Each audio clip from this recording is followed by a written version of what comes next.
लगभग 150 साल पहले की बात है। ढोलकपुर गांव के एक कोने में एक परिवार रहता था।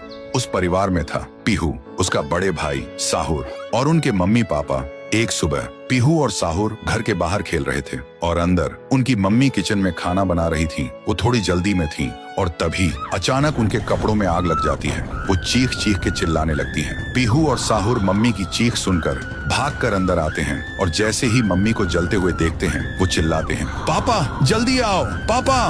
पापा भागकर आते हैं, लेकिन मम्मी को बचाने के लिए जैसे ही हाथ बढ़ाते हैं उनके कपड़ों में भी आग पकड़ लेती है और कुछ ही सेकंड्स में दोनों जलकर राख हो गए। पीहू और साहुर सिर्फ देखते रह गए, जैसे पूरी दुनिया ही खत्म हो गई हो। अब पीहू घर में अकेली रहने लगी और साहुर हर दिन खेतों में काम करता, सिर्फ इसलिए ताकि उसकी बहन भूख से ना रहे। एक पूर्णिमा की रात थी।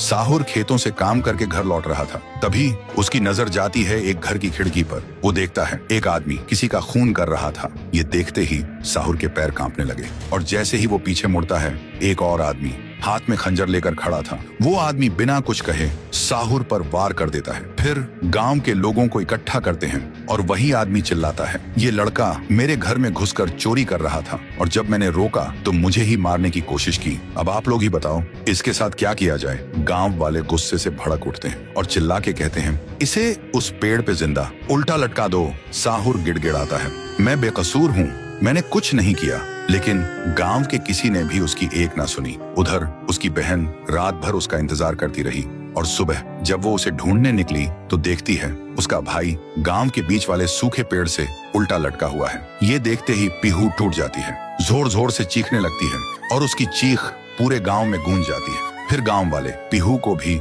चोर का बहन कहकर गांव से निकाल देते हैं और तब से साहुर की आत्मा उस पेड़ के अंदर समा गई थी और पीहू गांव के बाहर एक झोपड़ी में रहने लगी थी। रोज एक पेड़ के नीचे बैठकर भीख मांगती थी, लेकिन कोई भी उसे कुछ भी खाने को नहीं देता था।